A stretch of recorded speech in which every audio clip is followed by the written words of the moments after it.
Hello, college football fans, and welcome to the SEC Yesterday and Today. This is episode 4, and I am your host, Bird LaCroix. We do appreciate you listening to our fledgling podcast. We try to bring you some great content on the Southeastern Conference, its history and current games, predictions, and more. And today, we're going to be focusing on Arkansas and Texas A&M as they play for the 71st time this weekend, Saturday, in Arlington, Texas, at Jerry World. And more specifically, we're going to be looking at the University of Arkansas Razorbacks. Our guest is a huge fan and writer for Arkansas, about Arkansas, and we're looking forward to bringing him on in a few moments. And we'll take a look at some Arkansas football history that he's going to tell us about. We'll make some predictions, and we'll talk about the game at hand this coming Saturday, once again in Arlington. We mentioned it was the 71st meeting between these two teams. Arkansas Razorbacks have won 41 of the games, and Texas A&M has won 29 of the games. Actually, 3 games ended in a tie, and by my math, that adds up to more than the 71st meeting. But that's the way we had it, and we are looking forward to it. The first game between these two teams was played in 1903. A&M won that game 6-0. The largest margin of victory in the series for Texas A&M was 58-10 in 2012, the first year they were a member of the Southeastern Conference. Arkansas had their largest margin of victory, 45-6. This occurred in 1970. The longest winning streaks, Arkansas had a 9-game winning streak, 1958 through 1966, and 1938 through 1943 saw Texas A&M win 6 games in a row, and currently Texas A&M is on a 5-game winning streak as they have not lost to the Razorbacks. A&M has not since they joined the conference. Neither team has played for the SEC championship recently. A&M's never played in it at all in their short history in the SEC. Arkansas did participate in the game in 1995 and in 2006, and on both occasions, oddly enough, they were defeated by the Florida Gators. National championships, Texas A&M claims 2, Arkansas claims 1.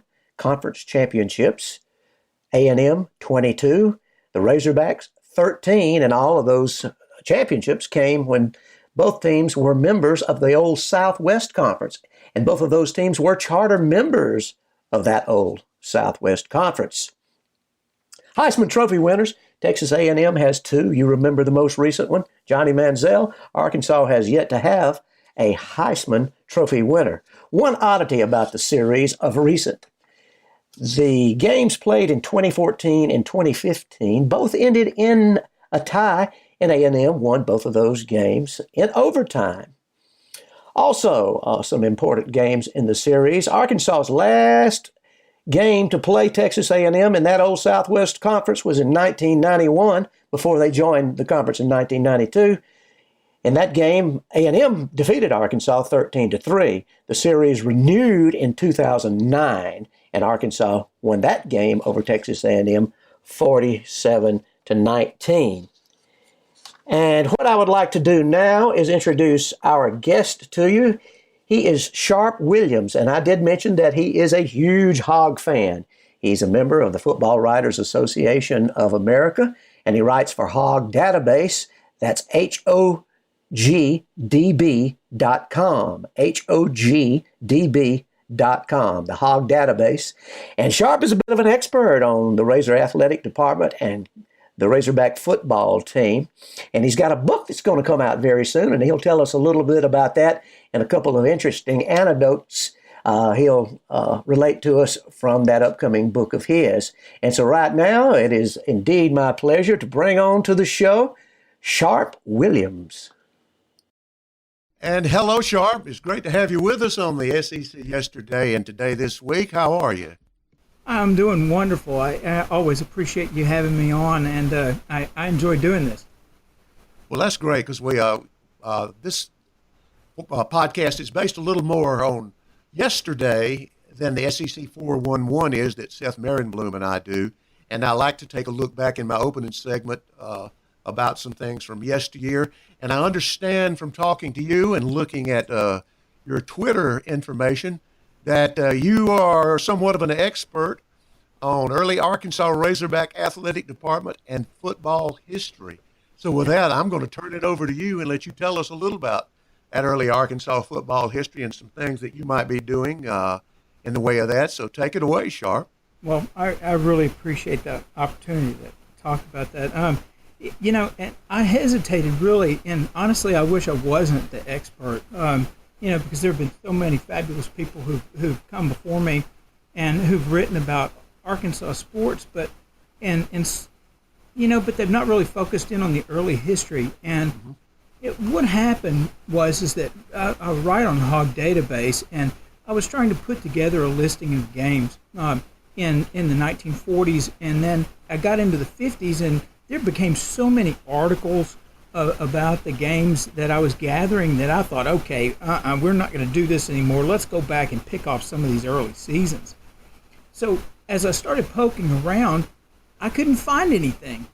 And I'm not bad at finding stuff, but I couldn't really explain it originally. And so I started to get a bead on the idea that, well, these games aren't where they're supposed to be. They're not recorded in the newspapers 2 days after it's supposed to have happened. And the problem is that the schedules were wrong that are listed in the media guides. And as I'm going through and trying to grapple with all of that, I do a search. I don't remember if it was out of frustration or not, for Razorbacks. Well, supposedly the University of Arkansas team wasn't the Razorbacks in the range from 1894 through 1909. Supposedly they were known as the Cardinals. Well, how about that? That's what all of the histories say. But I type in the word Razorbacks for some reason, and all of a sudden, in 1907, I'm finding a hit for a Razorback southpaw pitcher. And I'm going, what? The reason why I'm doing that is because the story, as it's emblazoned on a steel marker at the corner of Dixon Street and the railroad tracks in Fayetteville, is that on November 13th of 1909 that Arkansas beat LSU 16-0. And upon the return back to Fayetteville, Coach Hugo Besdick says that the team played like a wild band of Razorback hogs. And it was a eureka moment, the name stuck, and what have you. So here it is. I'm finding a Razorback reference 2 years beforehand and before Besdick ever got on campus. And so I originally I'd sent it to another writer, the guy who owns Hog Database, and I didn't get anything. And he finally comes back 3 days later, and I said, I said to him, I said, what is it? What's up? I thought you would be, happy about that. And he said, oh, I know. I'm writing a book, and what had happened was he was trying to verify earlier games. He would run into some of these things. Well, what's kind of developed is that I started it later on in 2000, at the end of 2012 and beginning of 2013, that I realized what the opportunity is that the long story short is that the story of how the Razorback became associated with the University of Arkansas is wrong. And I wish it wasn't, but it is. We have numerous, I will be presenting numerous accounts of them being called the Razorbacks. I won't say how far back, but let me tell you, Bird, I have it pretty close to the turn of the century. So if you want to look at it as a decade before, you might be right. And for them being called the Razorbacks. And so I in the course of all of this, for the last 4 years, 5 years off and on, I've been researching all of this, and some of it's just basic nuts and bolts history of confirming dates of the games, confirming who the opponent is, confirming what the scores are. Because believe it or don't, there's some of those things that are wrong. Wow. And as of right now, with the games that I have confirmed, and it won't be a happy moment necessarily for Razorback fans who care about the overall record, but the team's wins are going down by 7. The team's losses are going up by 10. Uh-oh. So, when you look at things like a couple of years ago, Saturday Down South made a big point of there being 700 wins for Arkansas and Florida on the same day. Well, guess what, folks? That didn't happen. So that's kind of amazing, isn't it? It really is. And along the way, Bird, here's what I've done. I've found the origin of the Cardinals' name. And when I find the origin of the Cardinals' name, it tells me the reason why I cannot find the Cardinals with a capital C and an S through almost through 1907. From 1894 through 1907, in the Fayetteville newspapers, it just isn't there. It's not there. And so I take a look at the origin of the Cardinals. I've got the very first attempts for them to play in Little Rock, and efforts to get that done. We're talking about on the other end of history. I've got a wonderful account, actually from prior to this. It's 1891. I found it just doing a football search, and there's a little news clip that says, why can't administrations pay a pension to the guys that are on the gridiron, on rowing, and on the diamond for the greater they give the greater glory to the school. And so here we are. We're talking about paying players for their efforts back in 1891. About that.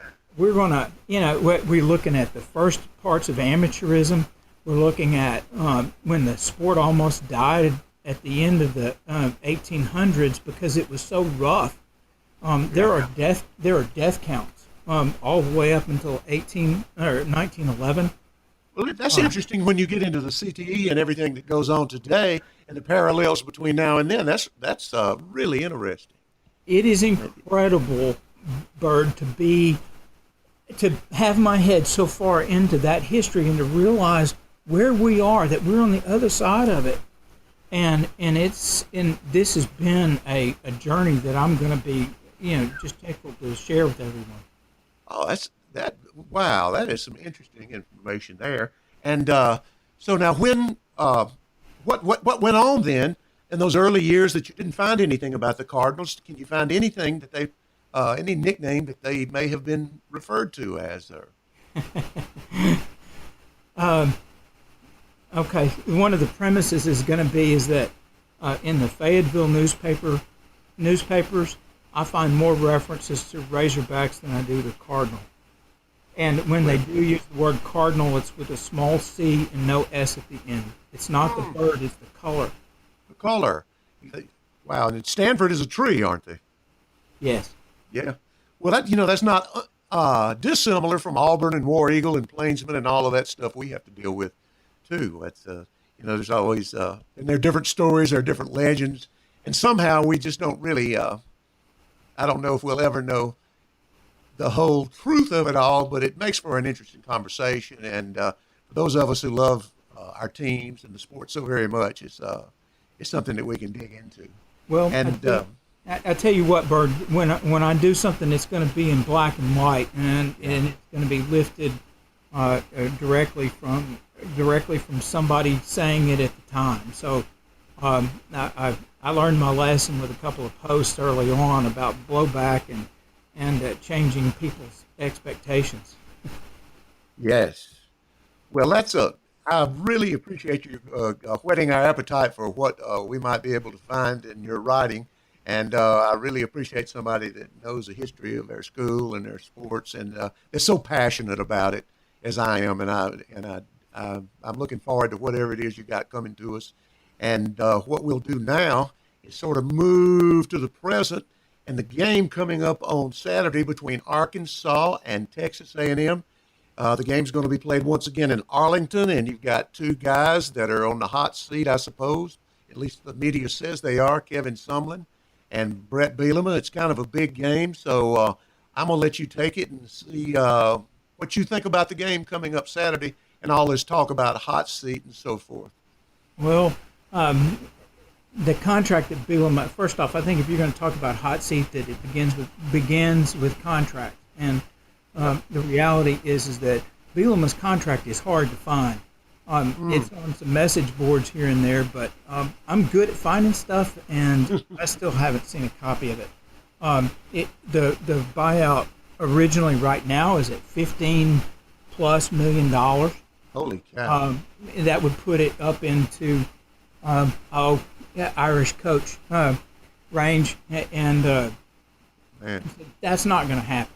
I just don't see $5 for each and every man, woman, and child in this state to pay him to go away. And down after the end of the year, it becomes $11 million, which is still, $3.30 or something. But I just think that Jeff Long has got his wagon hooked to Brett Bielema, and that there's not going to be anything that's going to happen at the end of this year if things don't go well. So, I looked really heavily, and I hated doing it, at the Arkansas-TCU game because a lot of people, this ranker hasn't been this bad since Arkansas lost to Toledo in Little Rock 2 years ago. I was at that Toledo game and came back and looked at the video, and I see tons of parallels between the two. One of the criticisms of Brett Bielema is that he doesn't make changes at halftime. I could see noticeable changes at halftime that they had made, but the problem is that there's not going to be some changes that they can make. Here's what they did. Here's what had happened at Toledo. Here's what happened at this game. Is that the offensive line is the keystone for Brett Bielema's offense. Yep. It begins and ends with the offensive line. That offensive line was moving even in the first half as a complete unit. They were doing everything that they were supposed to do. The problem is that for whatever reason, whether it's Dan Enos or whoever that plans it this way, is that they were letting TCU meet them a yard or two in the backfield. That's the wrong direction, guys. No Go lies the other way. Yeah, let's go the other way. And I saw that when Bobby Petrino first came in, is that he wanted to put in his pass blocking offense and have the guys in the 2-point stance and back up, and it wasn't working at all.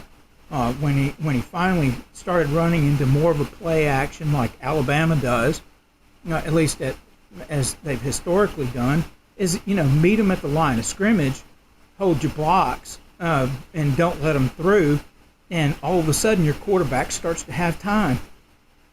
They actually made that change in the second half of that TCU game, and so I think that those kinds of things. There's another thing, is that the backs wouldn't hit the hole. They would go to where they were supposed to go and run into a pile when there might be a hole 2 yards to their left. So the backs uniformly weren't seeing the field very well. And I don't know exactly what the circumstance is, but Alex Collins did that 2 years ago in that Toledo game. So I think they can correct that. I think they can correct some of the offensive line things. I think that they might start getting back to moving the ball like an Arkansas team can on the ground. What I don't know that they're going to be able to recover is the miscommunication that was rampant between Austin Allen and the receivers. That was every other pass. It was that was dysfunctional, and I'm not so sure how it is that they got that dysfunctional from practice, and so I don't know if they're going to get that corrected. Maybe they do, and maybe something just clicks somewhere, and that's all that Arkansas lost so much in the way of of receiver production last year that that it was clear at the beginning of the year that the receivers were going to have to step up. Now, look, the defense, I don't think actually did. I understand that the team gave up 28 points, but a lot of those points were given up on a short field for TCU. So, if you look at it statistically, your chances of getting a touchdown from starting at your own 15-yard line are much less than it is if you start at the opponent's 45. That's absolutely correct. Yeah. And so it doesn't, with the short field, they did a relatively good job. They had TCU to 14 points, and I think that was probably at pretty close to 30 minutes of time of possession. And so that's not bad. The problem is that the offense didn't get that other 3 or 4 minutes, and so you're given that time. So the winner of this game, I think this time with the A&M's dysfunction and what have you and what they've done, I think Arkansas can pull this out, but I'm not incredibly confident of it. I think it's going to be like a 22-21 game, something odd.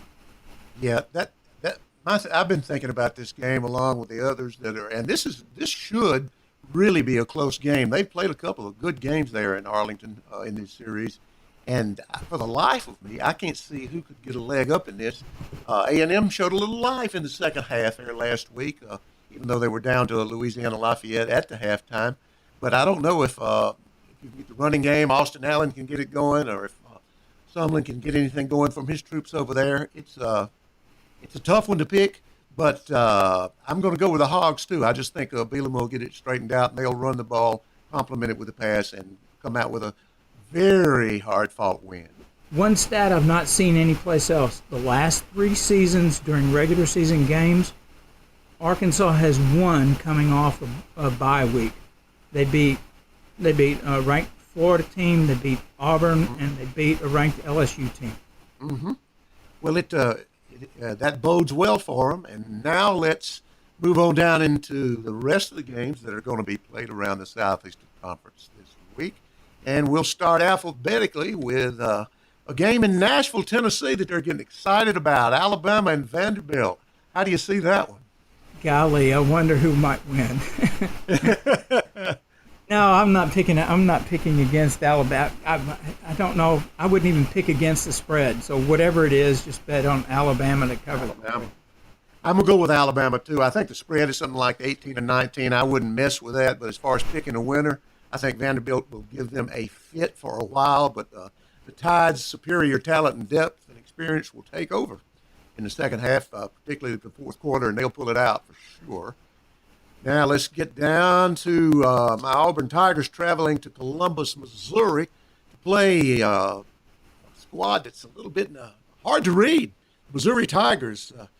How do you see that one going, Sharp? Oh, I'm not a fan of Missouri at all. I don't think that they're gonna.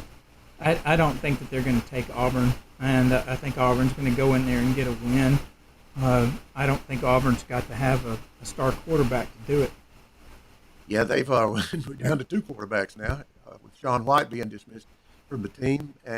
But Stidham came on. Now he showed a lot of poise. He got into a rhythm and hit 32 out of 37 passes against Mercer last week after his struggles with Clemson. But then after the Clemson score over Louisville, I feel a little better about that. But I just think Auburn has a better football team coming into conference play, and they'll find a way to beat Missouri out there in Columbia. And here, another interesting one. We've got the undefeated Kentucky Wildcats at home against the Florida Gators, who had a miraculous win over Tennessee last week. Take it, Sharp. I cannot go with Kentucky. I guess I'm just a West Homer, or excuse me, not a West Homer, but just I just can't take and I just can't take Kentucky over Florida. And I understand that maybe they're doing better, and I'm not giving them the credit, and I'm going on history. But I think Florida's going to take that game. Well, Florida's won, I think it is 30 in a row in the series, maybe one of the longest series win streaks in college football history, I do believe. I mean, they've completely dominated, but I'm going to step out on a limb with the game being in Lexington and Kentucky being hot and them being my dark horse to make a lot of noise in the East.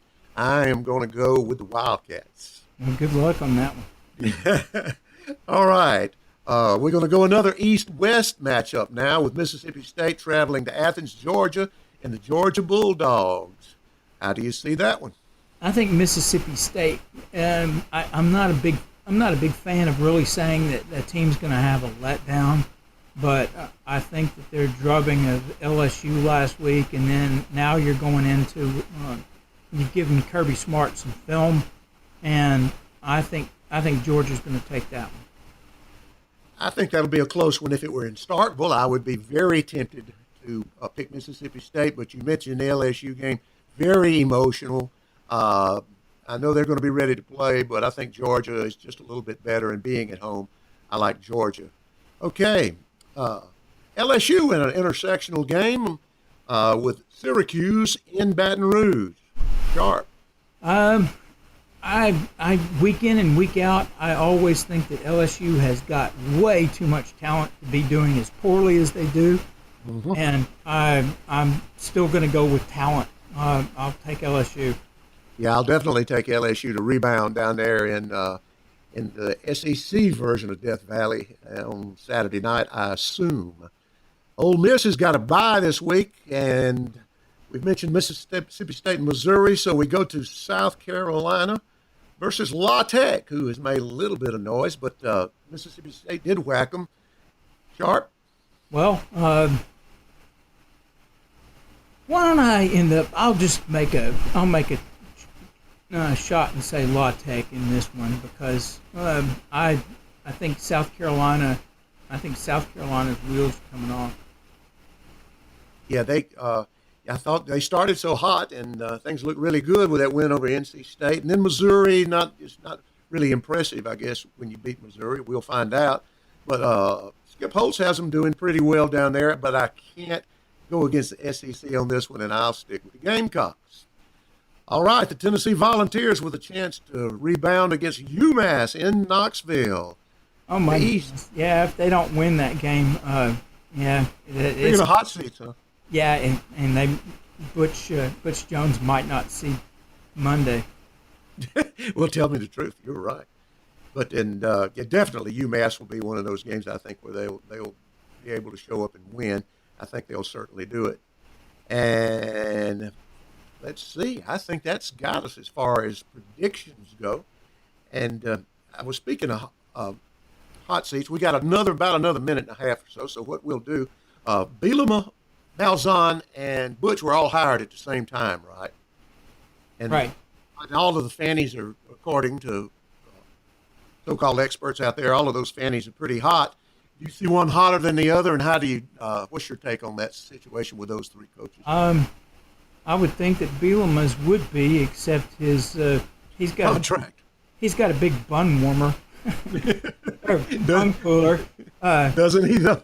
Yeah, and so that's I think that $11 million is going to be too much. I just don't think that he's going to pull the trigger. He's going to require that Long's going to require assistants to be changed, that major changes happen, and that's what historically has been done. I have to say Butch Jones. I mean, you can say what you want to about Gus Malzahn, but he's at least done something for Auburn. I know that historically that doesn't always mean something, but Butch. Look, the reality is that Auburn's Malzahn offense is capable of putting up 24 points in any quarter. Yeah. And I don't care how dysfunctional they are, because as soon as that thing starts clicking, it's a juggernaut. And I think y'all would be remiss to let him go. And here's a bit. I'm convinced that had Bielema not accepted, and by the way, I'm the only one that had Bielema before that the job was going to Malzahn because Yeah. Malzahn waited to take it after Bielema was announced. Oh yeah. Well, I'm afraid we're out of time, but it has been a pleasure talking to you, and you bringing all of that history and us be able to talk a little football and make a few predictions. So that'll be it for episode 4. It is, excuse me, episode 4 of the SEC yesterday and today, and our guest Sharp Williams. We thank you again, Sharp, and everybody out there. We're glad that you're listening. You take care out there and love your neighbor.